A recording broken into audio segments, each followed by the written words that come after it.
Hello, everybody. This is Anthony Beyond from Mission Start Podcast.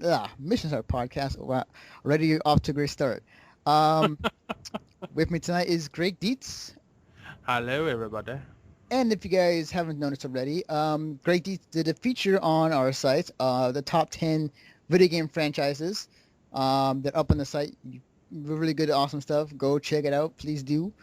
And tonight, we're going to be talking about a topic that I thought of because there's been a lot of talk and controversy between about the game Beyond Two Souls, and this also it was a game that came out I think it was last week or I think last week, and it was a game that sparked many controversies to the fact that is this game an actual game or is it just a movie per se, or like an entertainment interactive story. I actually have I'm excited about I apparently can't talk either tonight. I'm excited about talking about this because I have been playing Beyond Two Souls. Correct. So, I haven't beaten yet, so I won't give my review of it yet. Oh yeah, for sure. I don't like doing that, but I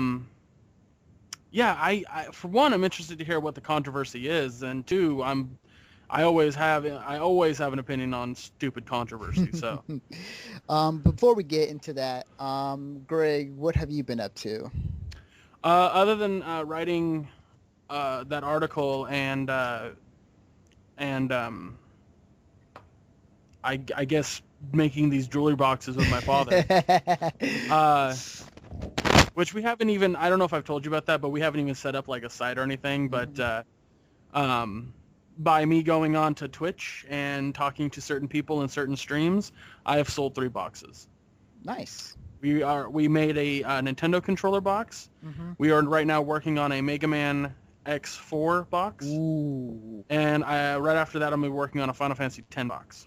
If you make a Mega Man 2 or 3 box, I might have to buy it off you. Just letting you know.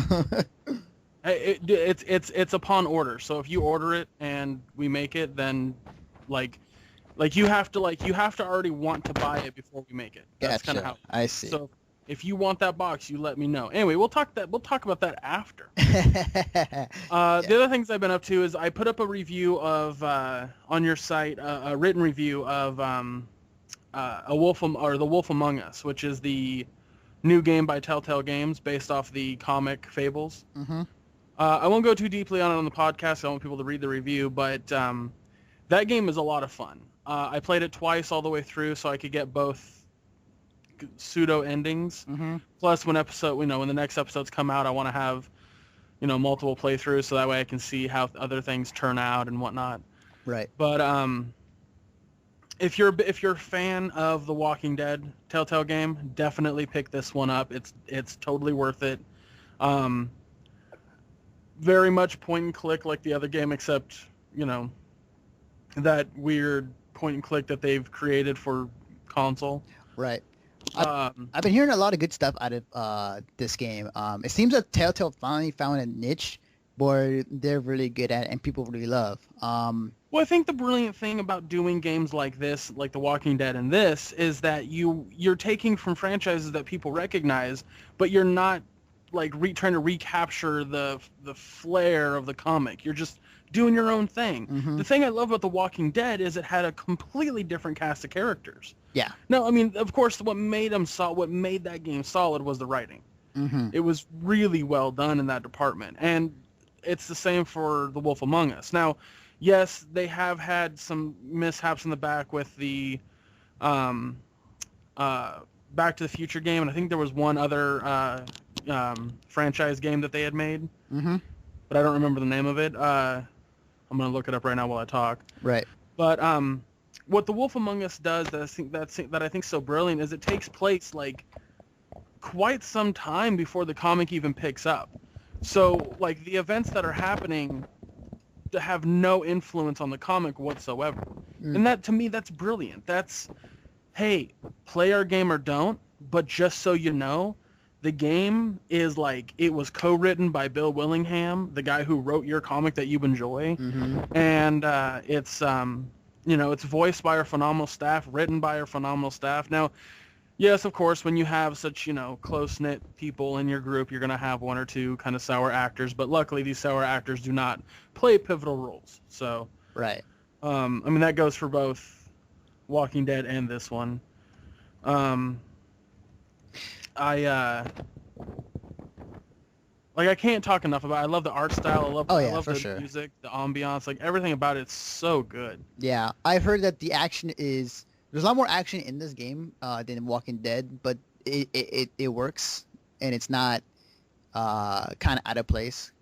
Um, Yes and no. hmm Um, I don't feel it has more than The Walking Dead. hmm Simply because The Walking Dead does a lot of things where Walking Dead tried to immerse you into the world of playing as, or like trying to control this character. hmm It tried to put you into the role. So like in certain scenes where you're posed to make a choice, and this choice will have an impact on how the story unfolds. Um, this is something that The Wolf Among Us does completely different. Yes, you are still poised with making a choice, but it does it in such a way that goes, you're playing a game based on a comic. Why are we going to try to fool you? Okay, I definitely respect that, and I do too. I yeah, love. like I definitely respect that and not BSing you in any other way. Yeah, but I was gonna say the action sequences. They only feel out of place because they are still quick time events. Okay.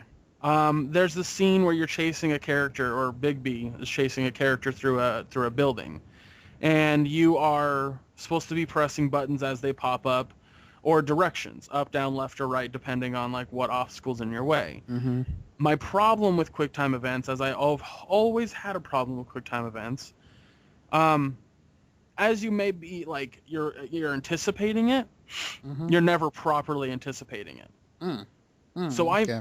mess up with QuickTime events a lot Mm. because they just do not give you enough time ever.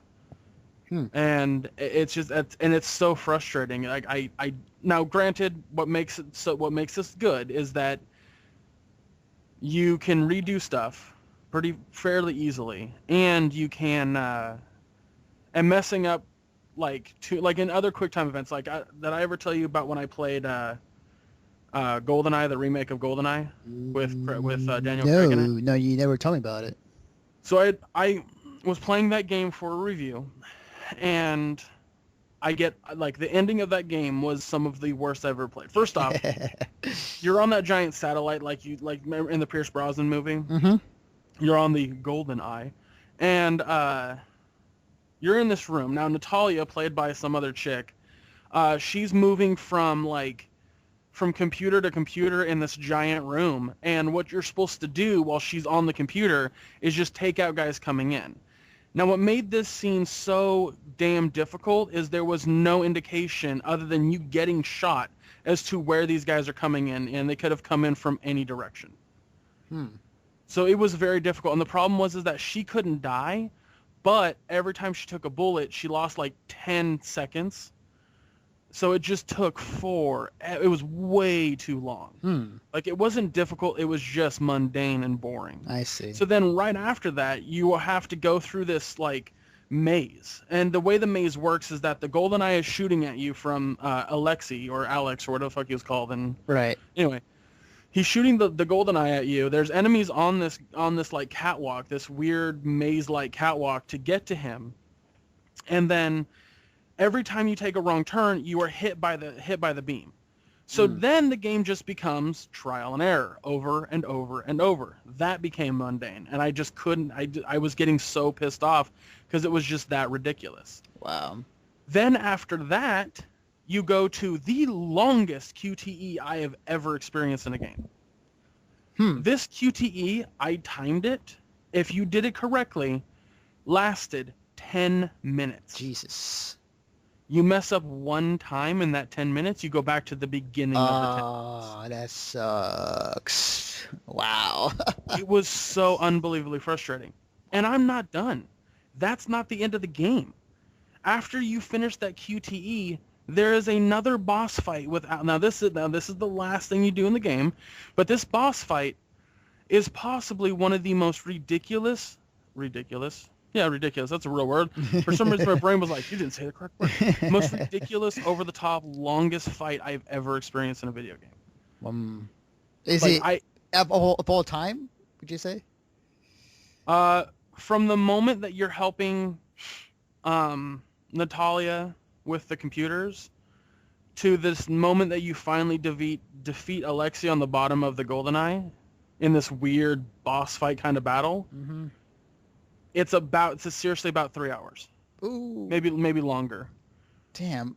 And that's just because, like, you don't know, like, and the QTE is what took me the longest. That's why I'm mentioning this game at all. Wow. The QTE took me like 40-something minutes because, like I said, I got like 9 minutes and 50 seconds in. I'm supposed to hit X. I don't know I'm supposed to hit X. Do the whole thing over again. Gotcha. And it was maddening, dude. I cannot describe to you how frustrating it was. So when playing this game and a QTE pops up and you're supposed to do a bunch of stuff and you mess up, oh, well, you fucked up. Do it all over again. It goes, well, your character's just going to get punched now. Just make sure you hit the button next time. Like, it's not, like, this game is very forgiving on you not knowing what button to press or how to press a button during a QTE. Very forgiving. Wow, okay. And I love that for it because, again, I hate QTEs. I think they are... God of War came out, and that's when they became huge. Yeah. Well... Was it God of War or was it Resident Evil 4 that came before it? Because I know... Well, they were definitely around before God of War, but God of War made them huge. Okay. Yeah. Made them like a staple in gaming. Right. Because I remember RE4 had it. Like, I think it was the first of its kind, and then...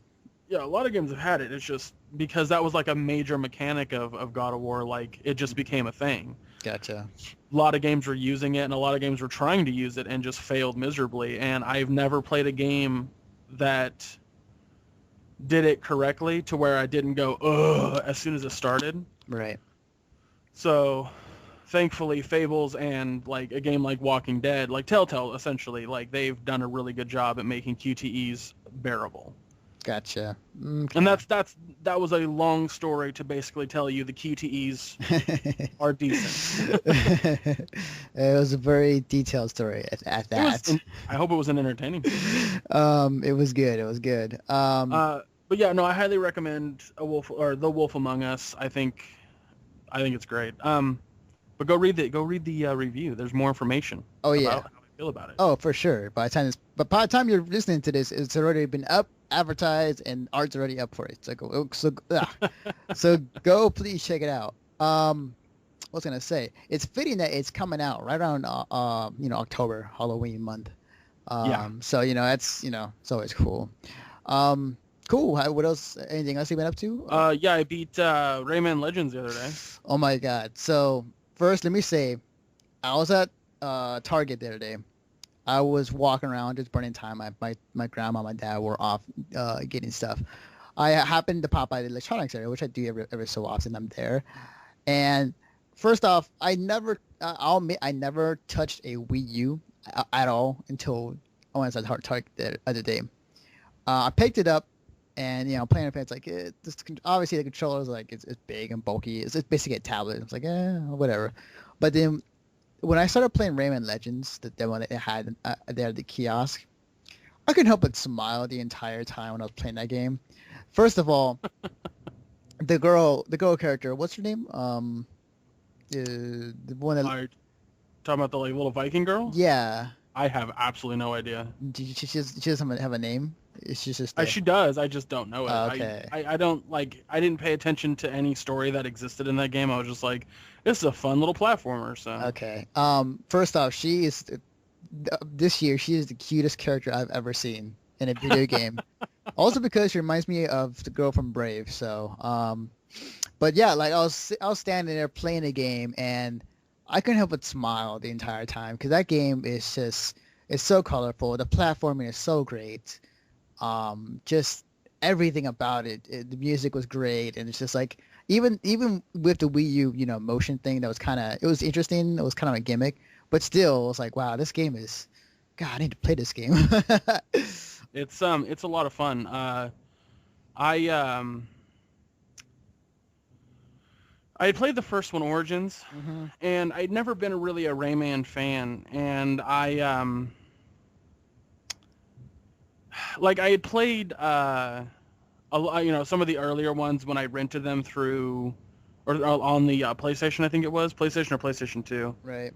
and I didn't really like them because I'm not huge on 3D platformers. Mm-hmm. Um, but when I saw like a trailer for uh, Raving Rabbids or Rayman Raving Rabbids, Mm-hmm. I definitely had to play it. I definitely wanted to play it. I was like, oh, this is just like a series of cool, fun mini games that really use the Wii remote to its capabilities. So many great stories out of that. No, Um, yeah, go on. I'll tell you later. but that game did not blow up like they thought because, well, it didn't. It was Rayman. It was Rayman centric. Mm-hmm. People wanted more rabbits, and so the rabbits blew up on their own thing and became a series of short mini games, and that's fine.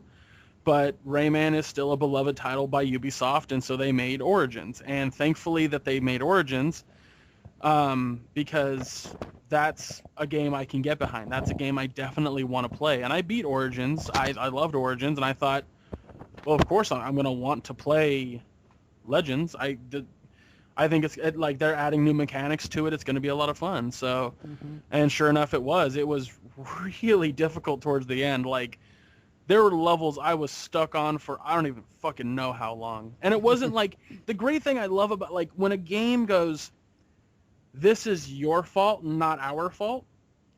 I love that.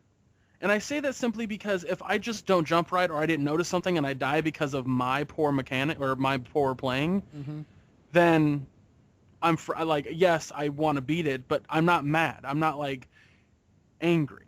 There are a few moments in the game where I got like really pissed because and these are the musical sections. There are every time you beat a boss, a new like in a section, a final door will open and it's a musical running level. Mm-hmm. And it's really cool. Like I love these levels, but there was one that was the song by the it's the song that's in Kill Bill. Mm-hmm. Oh yeah, that one. Yeah, yeah, yeah. Like like I can't remember the name of that song, but I love that song, and so it was really cool to see it in the game. But for fuck's sake, dude, it was so hard to get through. It was mainly hard to get through because there was no real clear distinction. Like in the other two that I had played, there were clear distinctions of when I'm supposed to jump and where I'm supposed to punch because of the beat. Not with this song. Interesting. It reminded me of going back and playing those off rhythm songs in DDR and wanting to shoot my head off. Those off rhythm songs were seriously just mute the TV and hit the buttons as best you can. Wow. So like that was like the only level that I'd say that I really got mad on. I mean, the final two bosses I'd say were probably the hardest just because I knew what I was supposed to do and I just couldn't execute it right. Right. And I was getting mad at myself because I'm like, you can do this. Why are you not doing it? And that was fun. And I'll have great memories from doing that because it was certainly like old school challenging. Mm-hmm. I got that feeling of like when I was a kid trying to beat Bowser and I'm just like, I can do this. I know I can. Right. So, fantastic game. I'd say another great thing of the game is that you're supposed to collect these, I think it's 10 teenies. I couldn't remember the name for a second. 10 teenies in every single level except for like the running levels, which are just fun sprint through the level kind of things. Mm-hmm. In those levels, you're only supposed to only supposed to collect 3. Plus, you need to collect 600 of the looms in every single level. Mm-hmm. To get gold in the level.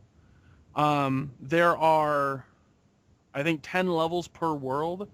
There are 5 main worlds and then 1 extra. Plus, every single time you beat a world, you get a lucky scratcher. If you keep scratching the scratchers, you can possibly unlock old school levels from Rayman Origins and then beat those. Plus, there are daily challenges where you're supposed to do something in a particular level. Plus, as you continue, you can collect more characters by beating another section to get those characters. Plus, sometimes certain levels get like time trials to just sprint through them. The game is never ending with shit you can do. Mm. Awesome. To me, that's worth the $60. Oh yeah, for sure. Man, that game, like, I highly suggest everybody go and buy it, rent it, whatever you want to do. How long's the game, by the way? The playthrough that I did was just try to get through it as fast as possible. Mm-hmm. Just beat the main levels as quickly as possible. And the issue that I found is that when you do that and you skip a lot of teenies, you aren't able to unlock progressing levels. I mean, the positive side to that is you can go back through old levels and collect teenies you missed, or you can go and play the old, like, by the time this happens, like, by the time you get to that point where it's just not doing that anymore for you, you can actually go back and play some of the old Rayman Origins levels and collect teenies that way to unlock the extra levels. So I'd say it probably took me about 10 hours. Okay. All right. That's it is a good a good sizable chunk. Not too much in like the 15-20 hour range, but that's pretty good. That's like you can sit down for a couple hours, play, and then go back to your usual life. But cool, awesome. Anything else you've been up to? No, that's about it. Just trying to I don't know, just trying to have a good time and write reviews for you guys, and that's about it. Awesome. For me, obviously, like I said prior to many podcasts before, obviously I'm back in college, and it's gonna take more time away from me from games. But what I will say, aside from playing the Rayman Legends at the kiosk the other day, so. Yeah, and this is more of it is not what I have been playing, but just something that you saw me share on my Facebook, and that article that IGN put out of Bobby Kotick saying that he believes that hardcore gamers don't really play their games anymore, and that their games are played by everybody else. They're casual. Right. And I said, and I quote from my statement, and I'm not bull BSing this because Greg saw this too. I believe this is one of the dumbest statements that anybody has made, because regarding that, okay, one, I will agree that not many of the core audience plays Call of Duty as they used to. I agree there, but you can't flat out say that gamers are not playing your game, because the entire argument is that you have a game that you put out there. People are going to play the game. What do you call those people? Casual gamers or gamers? The word gamer is still in the sentence. So for him to say that, I mean, I understand, but at the same time, it's just like I disagree. I feel like, and you can vouch for me as well because I commented it too.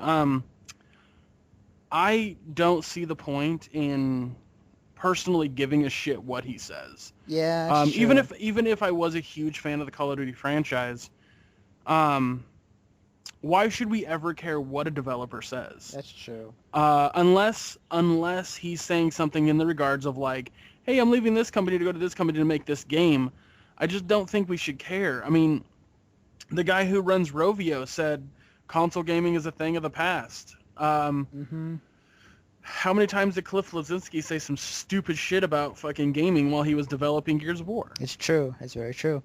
It's just the gaming culture that we live in now is very opinion based, and I feel more and more developers are going to do that. I mean, Phil Fish, I think he went way the fuck overboard with leaving the gaming company because of some shit he read on fucking Twitter. Yeah, that was pretty awful. I was gonna say the funny thing is, like, like Bobby Kotick, I feel is like the what's the owner of the Dallas Mavericks? Mark Cuban. Like he's like the Mark Cuban of the game industry. Like he'll say some shit and they go ruffle some feathers and like he'll stay quiet for a while and then he'll say some shit again. It in a sense like he's seen it through the mind of a business person less than what a gamer or what if somebody of our ilk. Because this is the same guy who made the statement that I mean like it wasn't a direct statement but it pretty much it was he was saying that gamers will buy anything like in the peak of like the Guitar Hero franchise at its peak and he was right. They were because I count how many times when our new Guitar Hero came out every year, like gamers were still buying it and with those instruments every year, and like they were paying more than what a game should ever be. So it's like, yeah, he's right in some degree, but like it's just like at times like it's just like, man, why are you proving this guy right?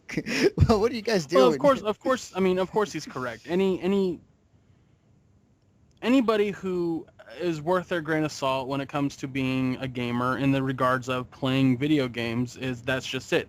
You're playing video games. You're not limiting yourself to one game because you just want to get good at it or whatever. Mm-hmm. My brother-in-law, he only plays Call of Duty. Right. And it's fine. I don't give a shit that you only want to play Call of Duty. Guess what? I'm going to go play whatever the fuck else I want. Like, your desire to choose one game doesn't take away from what I want to do. Right. Plus, we're in this cool renaissance of indie games. Oh, so why the yes. fuck do I care what a AAA title developer says about gaming? I don't give a fuck what you say. Oh yes, this has been if there's anything I'll take away from this entire year, is like it has been the indie year. Like I've seen so many indie games that have been in the spotlight and been bought this year that I've never seen in a while. I played more indie games this year than I played any other AAA games, so that tells you something. Yeah. But yeah, it's just something I wanted to put out there, just because I was like, yeah, they need to be talking about. Hey, it's fine. Yeah. It was a quick little discussion. Yeah. Because our big discussion is going to have more. Oh yeah, for sure. I'll throw in one last thing before we go in the break, and this is our own personal victorious digital high five. But for those who may or may know, me and Greg are in a fantasy team in our fantasy team league on ESPN. And we're technically in two together. Yes. That's besides the point. Yes. And we defeated our opponents, which are first in our division. It was good. Not to mention, for anybody who's listening from Krakow, I beat your buddy Mike this past weekend. So. Oh, did you beat? Okay, because I thought. Oh yeah, that's right. Okay, the money league is the one I lost to you in last week. Right. Not this. Yeah, this weekend. This weekend, like you and I kicked ass in the money league. We beat the top number one people in our division. I don't know if I kicked ass. I got out of there with the skin of my teeth. I don't know, man. You were up like at least a good 20 points. I mean, or 15. If anything, I won barely by the skin of my teeth, like 2 points in my league. Yeah, I guess so. Yeah. I don't know. The other league though, dude, I'm 2-5 now. So yeah, I hear you. The you. worst. I hear you. But all I gotta say to top it this little short segment off, thank you Andrew Luck and thank you to the football gods. I could not get this win without you guys. Just throwing it out there. Anyways, and I'm pretty sure like half the audience is trying right now. It's just like, what football? What is that a thing? Trust me, if you listen to, we can confirm it's all about that shit. Anyways, we're gonna take a short break, collect ourselves, and get on to the main topic. What defines a game? We'll be right back after these messages. Hello, everyone. This is Anthony Bionis from the Mission Start Podcast. And if you enjoy listening to this podcast, as well as our other ones on our website, you can now hear us on Stitcher. You can now hear our show as well on the go with Stitcher Smart Radio, on-demand news, talk, and more on your mobile phone. The latest episodes always available for you, no syncing needed, and no money or storage wasted. Available on your iPhone, iPad, Android phones, and beyond. Downloading is easy. Go to Stitcher.com or check out your app store. Stitcher, smart radio, the smarter way to listen to radio. And we are back. Me and Greg kind of divulged in some fantasy football stats and projections. So, not to bore you guys, because really, let's be honest, it's fucking boring. To people aren't involved. Yep. I like to think that, and this kind of statement is true. Like, fantasy football is basically D&D for jocks. Right. There was a joke my brother made last year when he was involved in TNT, and when he was involved in it, and he commented on Facebook. He was like, "So my brother and I are fantasy football, and we brought our 12-sided die, but no one knew what we needed to do with the 12-sided die." Oh yes. But enough of that talk, and now comes the meat of our podcast for tonight. So recently, a game has recently came out, Beyond Two Souls, and it's been getting a lot of mixed reviews. One side is saying it's a great game, it's a great experience, but on the other side, it's an interactive movie. It's not really much of a game, and this on top of an article I read that Kevin Levine talking about his BioShock game is more of an experience than it is a game, in his opinion. Made me, question, like, what really defines a game? Like, at its very core, if you have a objective to get, and, a certain amount of, abilities, or, maybe like one or two, like, say, Mario, at its very simplest form. I mean... Let's do something real quick. Okay. Let's go to the definition of the word game. Let's find out what that word exactly means, because then I think that'll help us define what makes a game. Mm-hmm. Now, to me, a game has always been something that is, competitive. Right.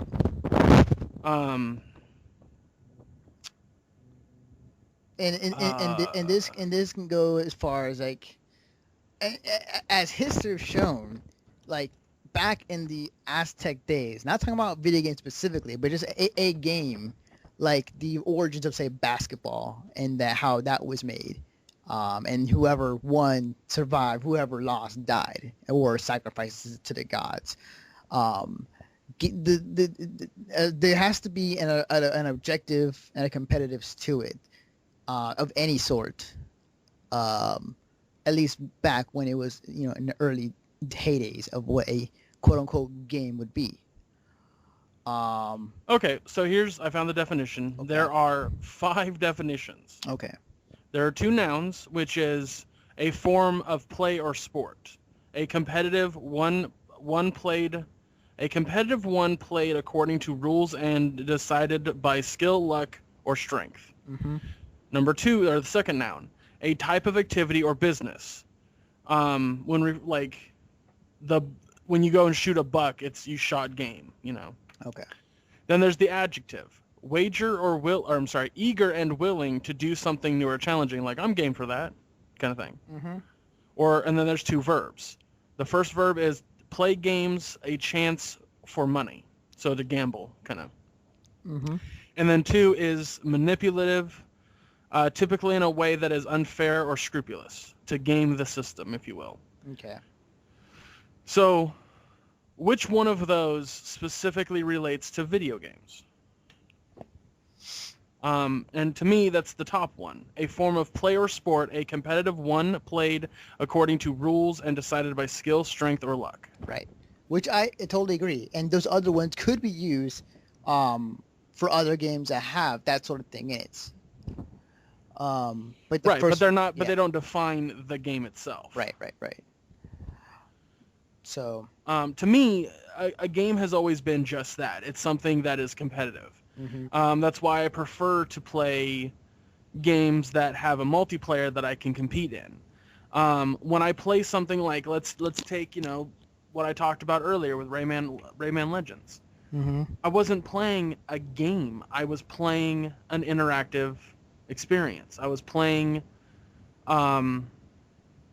I was playing with a toy, essentially. Right. Because I wasn't playing against anybody. Now, granted, if you want to say, oh, you're being competitive against the computer, sure, and then that way you can call it a game. Mm-hmm. Which is absolutely okay. And if that's what you want to do, and that's perfectly fine by me. Mm-hmm. Then you can call something a game if you're saying you're playing against the computer. Right. I mean, you wouldn't call someone playing chess against a computer not a game. But at that same time, if that's what defines a game, by basically always playing against something, then with Beyond Two Souls, you are playing against something. You're playing against yourself. Yeah. It's... I mean, here's the thing. It's like, I can't really say much about the game because I haven't played it. But from hearing... Did you play Heavy Rain? No. Heavy Rain? I didn't. No? But did you ever play Indigo Prophecy? No, but... No. Here's the thing. I've listened enough podcasts to know what those games are about. And including Indigo Prophecy, back in the Radio FM 1UP days, they did an entire walkthrough, which I did listen to, or a discussion about it. So, I mean, obviously it's different, but... One of the things I'll say about both games in the regards of Heavy Rain and Beyond is that they are essentially point-and-click games. Yeah. I mean, down to their core, they're point-and-click. You're absolutely right on that, yeah. I've never, in every situation in those games, I've never felt like it was anything more than just a point-and-click adventure.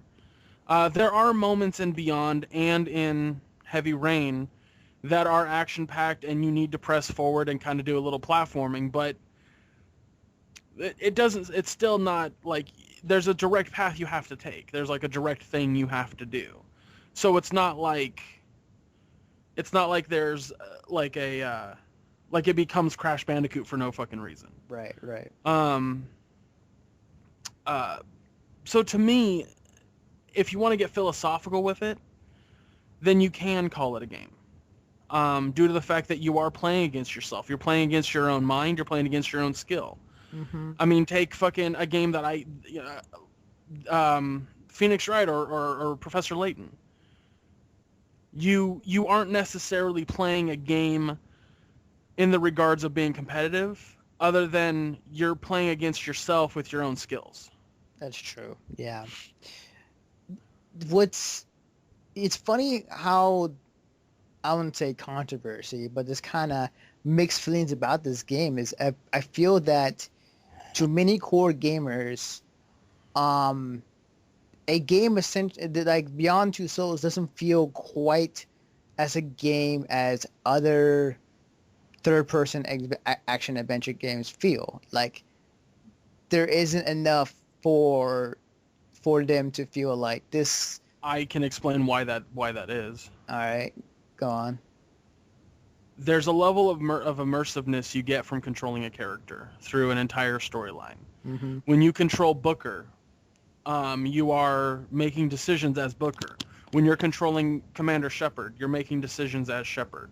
When you are playing as Lightning, you have to do things in the game that you feel like you have full control over. Right. With Ellen Page's character, you don't. Not one time in the game is there a do this or this will happen. Mm-hmm.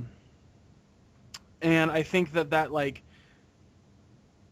not to spoil a review, but I can tell you right now that both with Heavy Rain and Beyond Two Souls, it's really hard to connect to any of the characters. Now, I have this weird innate ability to get into a story whether I can connect to characters or not. I mean, take Grand Theft Auto 5, for example. All three of those characters are unlikable in my opinion. All three are horrible human beings who've done horrible things to get where they are. Yeah. For Christ's sake, if you run over a pedestrian on accident heading to your psychiatrist's house, Michael will mention it in his like confession to the psychiatrist. So the game to me is full is there's three main characters that are just the worst, and every other side character is just as bad. The whole game is a parody on humans in America. That's all it is. But that's why I love it, because it is how they made it. It is the way that they made it. There's due to the fact that there is no likability makes it to me a standout title. When I play a game like BioShock Infinite and every 2 seconds Elizabeth is going, book or catch, and I have to turn around and completely like take myself away from the game for a second because I'm catching a fucking coin because a prompt comes up on the bottom of my screen, that's not as fun as they thought it was. I love the story of BioShock Infinite. And I will go down as saying that the gameplay, no different than BioShock 1. Yeah, agreed. I will not lie. It is identical. They didn't change much of the formula. But there's no here or there. I will say this. I will give Ken Levine credit in this department, depending on, by going off of what you quoted him to say. His story is much more engaging than Beyond Two Souls. Agreed. Beyond Two Souls, the way that it tells its story is very broken. Now I get why it's broken, because it's supposed to be poetic and metaphorical to Ellen Page's character's life and how broken it is and all that. I get it. I get why you did it. It's not fun. Yeah. The thing is that the creator of Beyond Two Souls, he has said, or I remember hearing that this guy is more into wanting to make a movie than a game, but is putting everything he knows about movies into his games. And it's funny because as we were growing up with games like say like the Xbox era, right? Like, slowly but surely we wanted games to look like the movies. We wanted them to look as real and as engaging as a movie is to us, and we wanted that feeling. But now that a game like Beyond Two Souls comes out, and we want less of that. We want a game that feels more like a game than it is an interactive movie. Well, back in the day when we had games like, Mega Man and, you go all the way to fucking even Nintendo 64 for that matter. Yeah. We still, as kids, had to use a huge part of our imagination because there was nothing just telling us the story. There was nothing there just kind of guiding us through. Yeah. Nowadays, everything is very story driven. Very. And don't get me wrong, I adore story. Oh yeah. I will play Definitely. a game with a story way quick because I love it. It makes a game it makes an interactive experience more interactive. And or more engaging, sorry, I said that wrong. More engaging. But in that same vein, there is a line to cross. There's a line when a game stops being a game and starts being something else. Yeah. And Beyond Two Souls has definitely hit that. Now, I'm not saying that they shouldn't have done what they did, but there are scenes in Beyond Two Souls that are quite possibly some of the most mind-numbing, boring shit I've ever played in a video game. But I'll give you an example. Okay, I'll give go. you a per example. Now, in Beyond Two Souls, this is not a spoiler. You're given this almost immediately. She has an entity attached to her named Aiden. Aiden can interact with stuff. He can push stuff. He can kind of make you cold if he wants to. He can also possess you. There's a bunch of shit he can do, and you learn that throughout the game. There's a scene when she's much older. She's probably like in her 20s, early 20s. And she's sitting at home alone watching a boxing match. And this guy calls her, this guy that she's been working with. And she's really excited that he's coming over, and because I guess broke her fucking laptop, so she didn't get the guy's email about wanting to have a dinner date. So literally you control her cleaning her apartment, and then cooking dinner, then setting the table, then taking a shower, then getting dressed, then going over to the door, having awkward conversation with him, then sitting down, having more awkward conversation, and then getting to fucking stop. You see how boring that was, just me telling it to you? Yeah, I mean, but here's the thing: is that uh, obviously that was put in there so that you can experience or you can do it, and obviously the lead director is going to say, you know, in many other games, like they don't allow you to feel that kind of, I guess, interaction or being quote unquote a human being within the game. Okay, I get that. Mm-hmm. I understand that entirely. Mm-hmm. But here's the difference between what he wanted to do and what should have been done. Mm-hmm. And I say should have been done in the regards of, if this were a movie, let's say it's a 2-hour movie, Right. this scene is pivotal. Don't get me wrong. It kind of cements a certain relationship aspect. Mm-hmm. It's important. So I'm not taking away the importance of the scene. Right. What I'm taking away is no way in hell would a director have made that scene so long. How long? It would have been... How long was it for you? And that whole chapter, which is called The Dinner, by the way, was probably about an hour long. wow, the entire hour of actually you going around the house and getting ready for this date. Yeah. Occasionally, Aiden would get upset because she's dating some guy and he'd knock something over. He locked her out of her apartment for like a second. Huh. Like, yeah, it was absolutely asinine. It was so fucking long.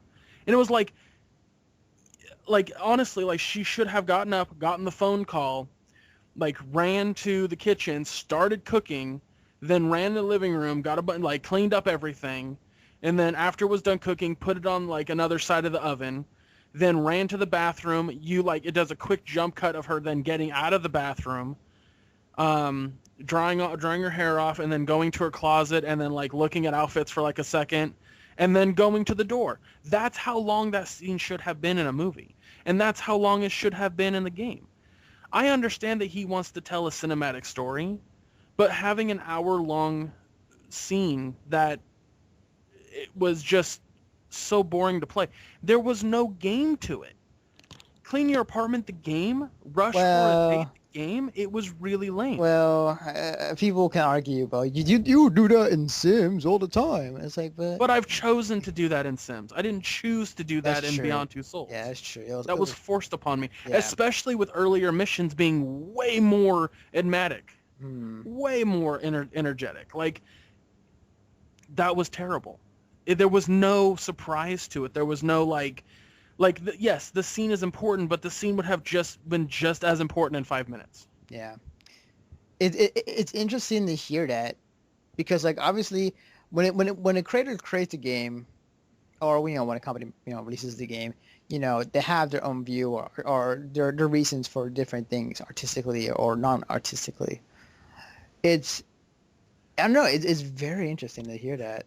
I think that maybe I agree with you. I think they probably should just make it to like a cutscene and not deal with it. But at the same time, if quote unquote artists wanted you to feel that way, or like to have that kind of setup for you, then right. Like I said, I get why he did it, because he wants you to feel more connected to Ellen, or well, her name is. Oh great, I've forgotten her name.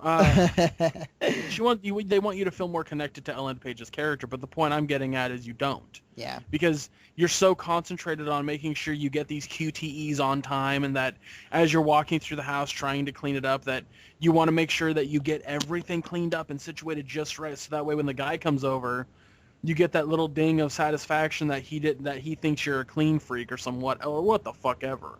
Mm-hmm. Like, to me, that was another thing. To me, like there is a level of immersiveness in this game, like there was in Heavy Rain, where you are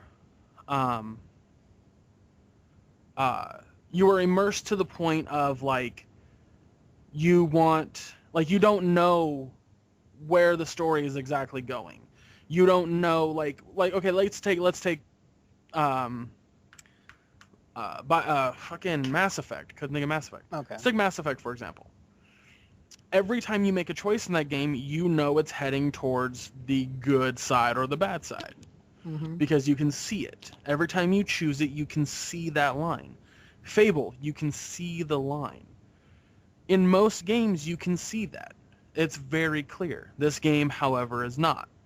You don't know what ending you're going to get upon your choices because you just don't know. Mm-hmm. I love that about the game. I think that is utterly fantastic. There's a whole scene in the game where you're on a Navajo, like, I don't want to say like it's a Navajo ranch, but like this particular like tribe is dying off, so it's literally just like the grandmother, two sons, and the dad. Um, and there's this like crazy spirit thing that happens.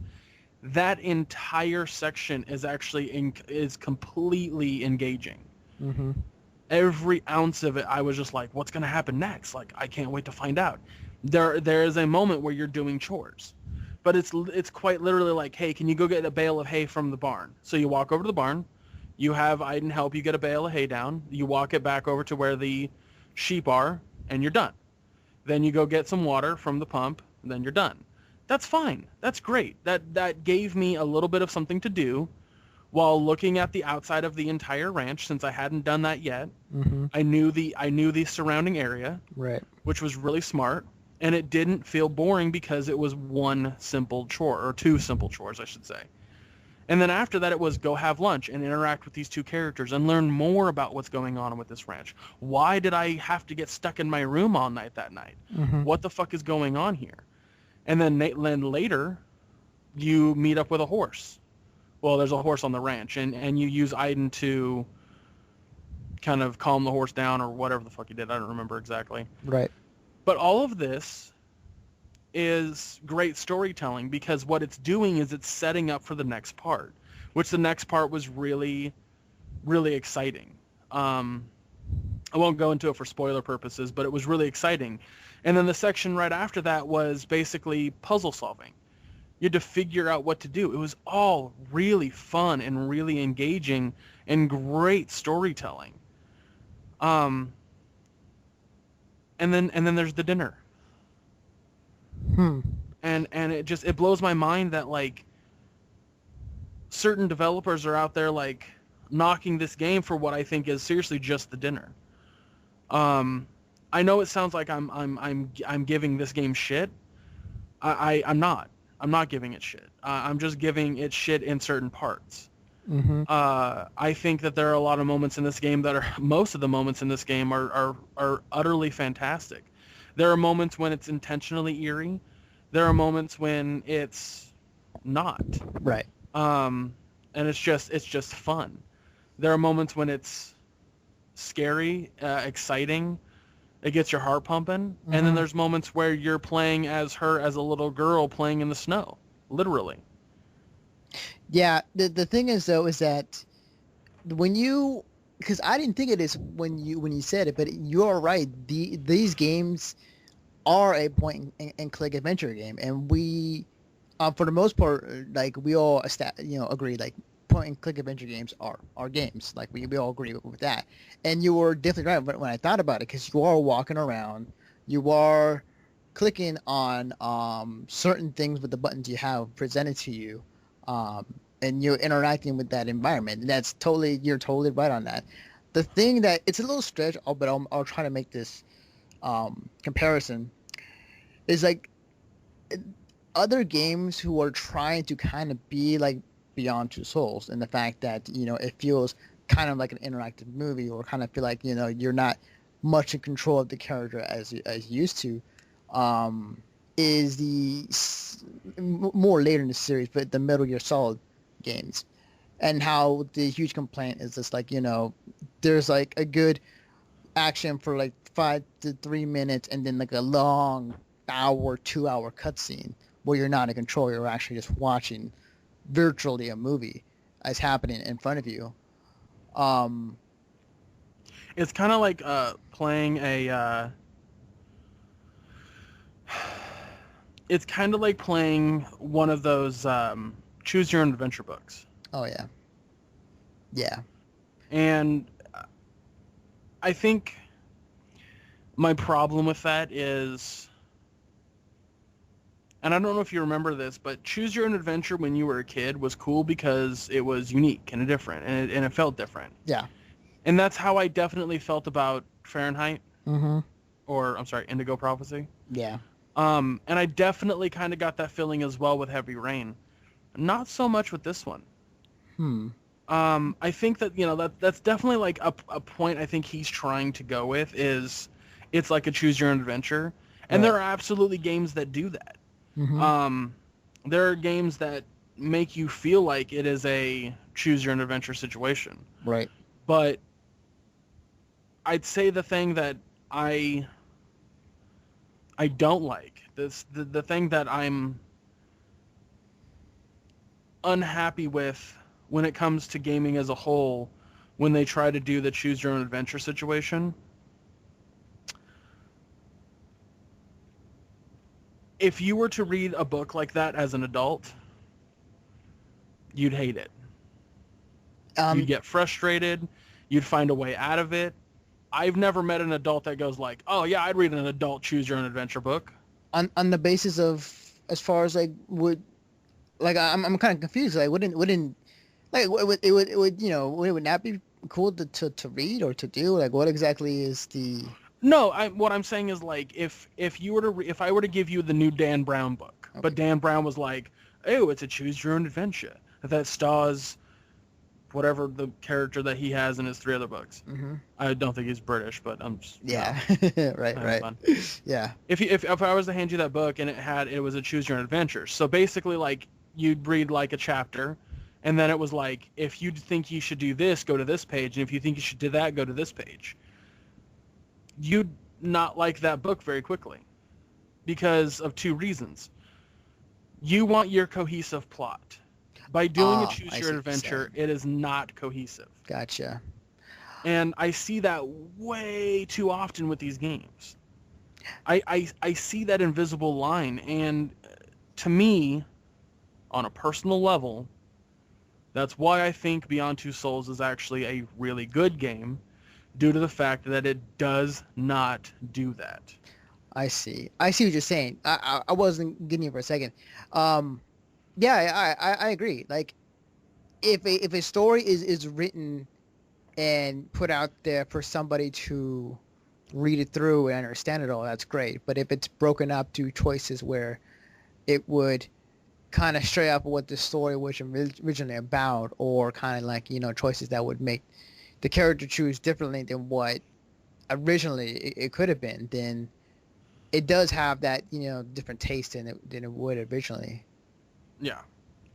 I think, I like, you meant, like, again, I keep going back to BioShock Infinite. Games that do a thing where, and this kind of irritates me too a little bit, they do this thing where there's 2 endings to the game. And it all depends on if you, like, save the little sisters or not. Mm-hmm. That shit's nonsense to me. That's not really a choice. You're basically telling me to flip a coin. Yeah. Or if it's like, oh, if you want the good ending, you have to save all of the little sisters. So you fuck up one time. I hate that shit too. That shit's just, that makes no sense to me. Like, yes, there are multiple endings in Beyond Two Souls. There are multiple endings in Heavy Rain, but those multiple endings are all dependent on your decisions. Right. And you aren't told in the game as you make decisions that they are essentially, go to this page if you think you should do this. Go to this page if you think you should do that. Gotcha. Like, in The Wolf Among Us, there are distinct moments where it's like, do you want to do this or do you want to do this? And those make sense for that game, Mm-hmm. but I never felt like when it gave me those choices that, like, I knew going into that picking those 2 choices, there would be consequences to it. Right. And for that game, it didn't bother me. Mm-hmm. And I think that was because, like, it's episodic. Right. Oh yeah, of course. I mean, like, yeah, episodic gaming is a bit different than the usual trouble of a full $60 game would be. Right, like Bio, not Bio. I keep saying Bioshock. I meant Mass Effect. I keep Hmm. thinking BioWare. That's why I keep saying Bioshock. Yeah. Mass Effect, when they has you make the decision between Ashley and Raiden, or not Raiden, but Ashley and the dude. I can't think of his name all of a sudden. Oh, yeah, I know you're talking about. Yeah. When it has you make that decision, it's very clear that it's like whatever you choose, it's gonna be like that forever for your character. And it's like, well, fuck me, like that's not fun. Hmm. Like, I'm sorry, but that's not really engaging. That's just me making a choice and then having to fucking live with it. Yeah. When I play a short episodic game that gives me a choice like that, I can go back through really quickly and do it again if I want. Hmm. I don't feel that pressure. So I mean, choices in games are fine if they don't have it like if everything still leads to like one conclusion. Right. It's just basically the path you took, which ultimately that is what Mass Effect is. Hmm. So like I'm not complaining about that in Mass Effect. I'm just pointing out like it was not one of my favorite bits. Right. But if a game like I mean, here's the funny thing too. It's like, aren't we playing these games to get an experience out of them in the first place? it's always escapism. That's what we Yeah. ultimately play games for. Yeah. Yeah. I mean, it's funny how, I think I keep getting off topic too. No. It's all retained to, what exactly, because obviously the heart of this controversy is the game Beyond Two Souls, and whether people will actually, believe that it's an actual game or not. And Well, speaking of that, of is it actually a game? I read an article not too long ago. I think it was on IGN, and that was, will games matter in 100 years?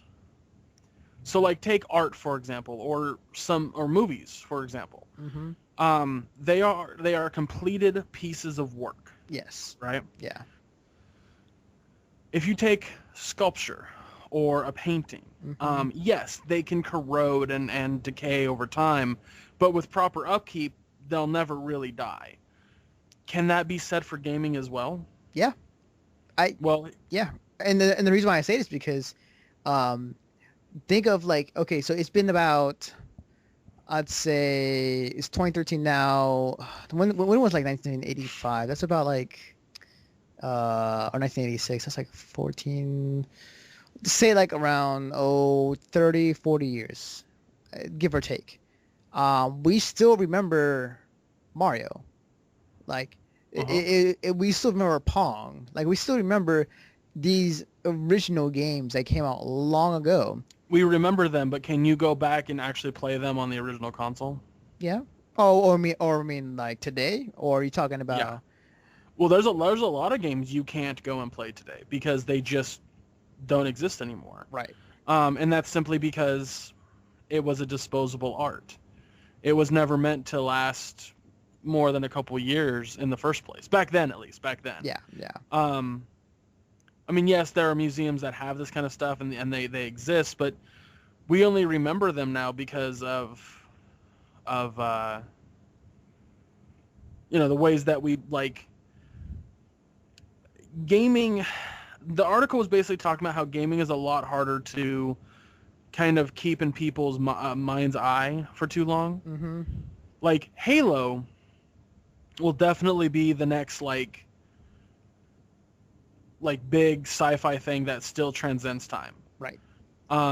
Mass Effect, probably not.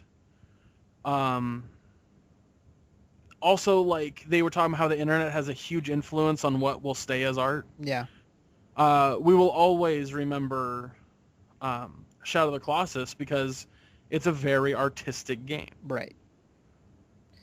Yeah. Sorry, but Heavy Rain and Beyond Two Souls don't fall in that category. Oh, for sure. Like the games that we will remember the most are going to be the ones that had the most impact. The one of which I could throw in there just because it's just been around since the early 80s, I think. Madden, the entire Madden football series. Like, that is a game that people will say and know what exactly it is just off the name. You say Madden to somebody, it's like, oh, that football game. So But will that be the case in 100 years? yeah, I believe so? so. I believe so. I, I disagree. um, I believe so for the basis is that if we've for however long the game industry has been in existence, like, and still retain memories or still remember, what Madden was over the years, what's to say that we're not going to forget in the next 40 years or the 40 years after that? Because it's still a thing that is still going on. But even if it is, say Madden, EA stopped making them, it was still a pivotal moment in the game industry, and how long the series had ran. Yeah, I understand that. I just I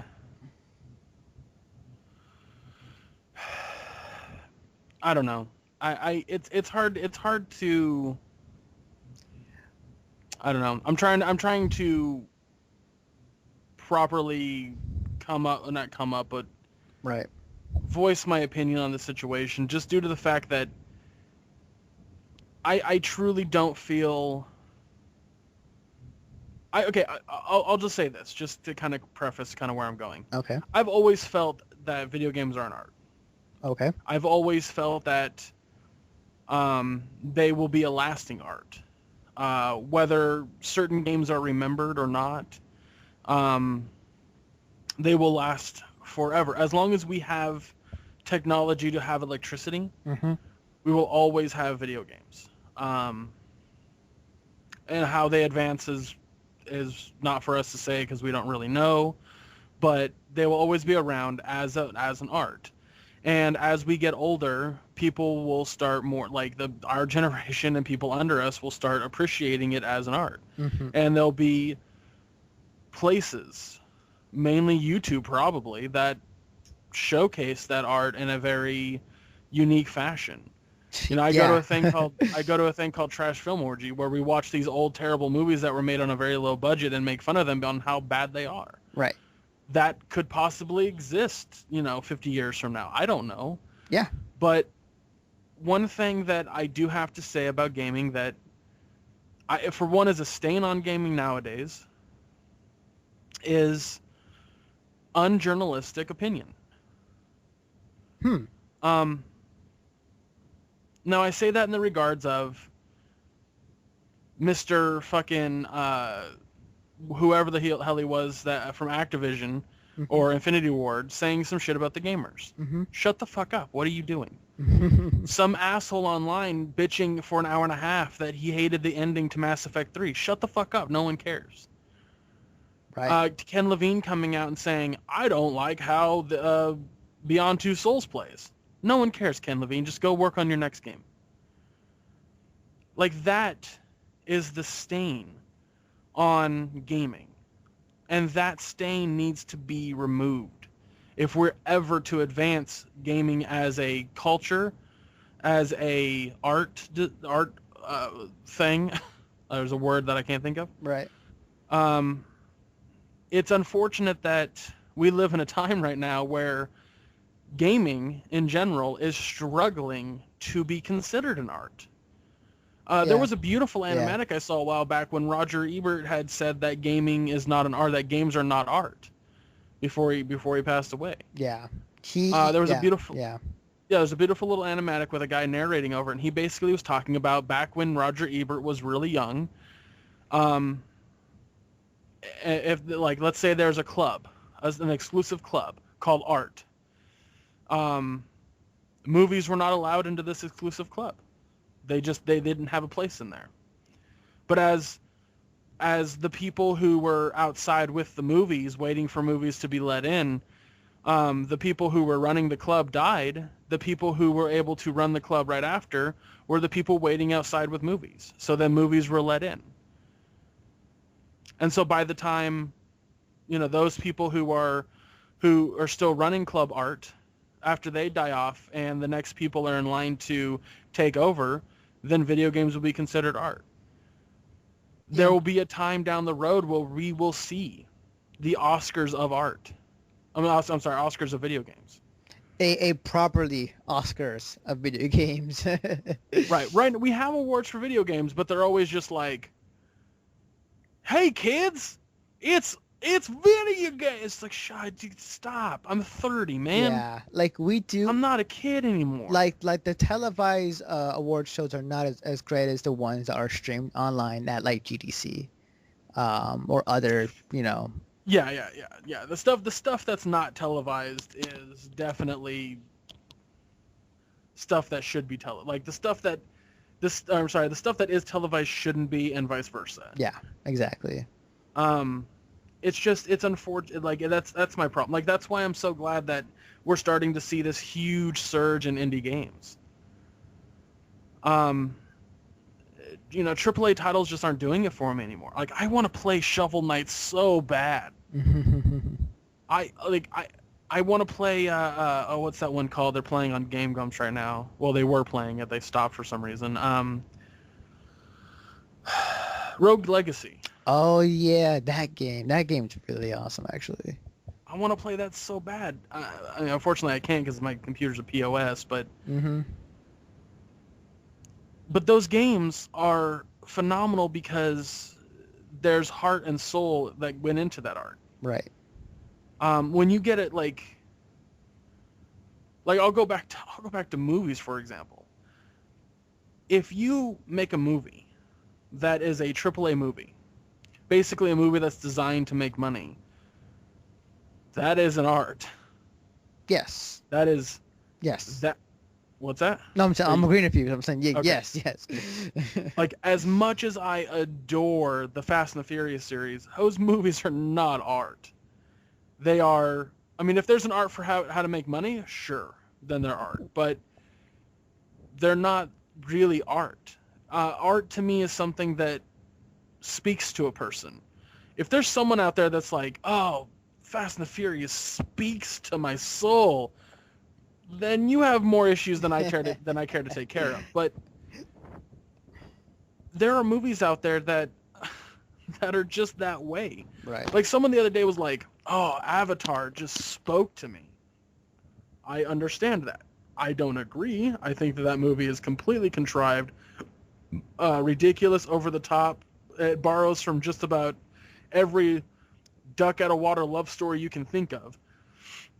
But if that movie spoke to you, I get it, because it was not necessarily a AAA title. It was just James Cameron being fucking weird. Now, granted, that's where a lot of art comes from. Is just, I mean, take Dolly, for example. Oh, yeah. That guy used to do this thing where he'd hold a fucking spoon over the edge of his bed, and just before he fell asleep, like when his arm went limp, the spoon would fall into a dish and wake him up. And whatever was in his mind, as soon as he woke up, he would just paint. Yeah. Yeah, art, as far as like what can be art, it is a very vague definition. And it can spread out to so many things. I think that in context to the topic or discussion of, what exactly is a game and how games. I think that's the point I was getting at too. Is that I think games are art, or games can be art. And sorry, there was a point I was getting at, and I just wanted to clarify. Go ahead. Okay, no, it's cool. It's funny how at least once in about, I'd say once in a year or like once every 6 to 5 months, there's always got to be a game that splits up the two crowds. Given the fact that, this game Beyond Two Souls, really challenges and really questions and it did offer good debate because we're talking about it now. We're, discussing like, because of this whole controversy, like what exactly does the game, is, or what exactly is it really? And it is interesting to hear the discussion. But I think that as a gamer who's been playing games his entire life, I don't think there is a one definition that defines what a game is, aside from, the definition you read at the beginning of this discussion. I think that a game can be anything that you want it to be as long as a person experiences it. It's weird saying it, but it's but I mean, like I said, if there's somebody out there that goes, oh man, Call of Duty Ghost just speaks to my soul, and it's so artistic. All right, fine, sure. I mean, I'm not going to take away the fact that you feel it to be artsy. Mm-hmm. I don't, and I can't. I just don't see things that are worked on thousands by thousands of people to be art. Right. Art to me is something very personal, and it speaks to the person who made it. Mm-hmm. And if that transpires to you as well, then great. But that's art to me is something that's personal, and Right. AAA ain't personal. I had coming into this podcast, I had set in mind, or I had like this thought about Beyond Two Souls being not really a game and more of an interactive story. But the moment you said when it is a point and click adventure, then that's the point where it's like, okay, this is a game, because Right. it totally is, and it is exactly what a point and click adventure is. And then we've seen that type of style expanding to other games, specifically Telltale with its new games, Walking Dead and Wolf Among Us, which are really great games. And the funny thing is that with those games, you are making decisions 90% of the time. You are walking Mm-hmm. around, but you are not. There is some action points in those games, but it is like 10% of that is action and 90% of it is discussion and making choices. Right. So it's funny how it's just interesting and funny how we socially accept how those are games, but when it comes to Beyond Two Souls, and that You know what the difference is, right? yeah, I definitely I can see it. Yeah, it's interesting how people have their panties in a bunch in this game than Well, there yeah, too. that's ultimately what it comes down to. Yeah. I think the ultimate message that I try to give out to everybody, whoever's listening to this, whoever talks to me in person about gaming, don't care so much what everyone else thinks. Just do what you want to do. I mean, Hmm. yes, come and read our reviews, because we're trying to make them, professionally, journalistically integrity, and we want them to have that journalistic integrity. Click our Um, shit. uh, but don't let our opinions sway you. Right. Unless you're kind of like on the fence if you want to buy or not buy a thing, and you're Hmm. just kind of like, well, I want to go read a review. Then come to our website. But ultimately, like, just do you. Don't worry about what the guy next to you thinks is art. Just if you think it's art, then just go with it. Don't hop online and make a big fucking stink about it. Don't. If you're a developer, just shut up. Just don't. Just don't. That's as simple as it gets. Hmm. Don't even give your opinion on a fucking movie. Just write. Just do what you do. That's all I can say. It's just don't. Just don't. Just don't. Yeah, I mean it's everybody has their different opinions and their different ideas as far as like the games or movies or just say in life in general, like what everybody does. Um, it's not controlled. This is something that it's your own opinion, and based on what you feel is yours, and you're entitled to that opinion no matter what. I think that one thing developers, as far as like when they keep talking when they're not supposed to, um, it's great for us, news press. We eat that stuff up. No lie, being honest here. But B, it's they run to the same trope as professional NFL or professional NFL players run into. It's like if they'll say something on Twitter that may take in the wrong context, they get totally like ramsacked on ESPN. Like the very next day or the next half hour, you'll see it on ESPN, and like they'll be arguing, discussion, and like pretty much saying like you don't say these things, and it makes you look bad, and it does. Obviously, there are some developers out there who do it correctly, and are real or not real, but like are, I guess, what's the word I'm looking for? Like one of us in a way. Um, but at the same time, I feel like some developers do need to not use the send button on Twitter and do that because it does hurt them like for the short term. Long term, I don't think it really matters because once the game comes out, nobody's gonna remember that statement unless it had like some like huge like gratifying effect. But like, yeah, it's we live in a very different world than we used to live back then. Social media is everywhere. So, yeah. Man, I think that's it. I don't think we can get more in depth with what we discussed as far as like on this. Yeah, you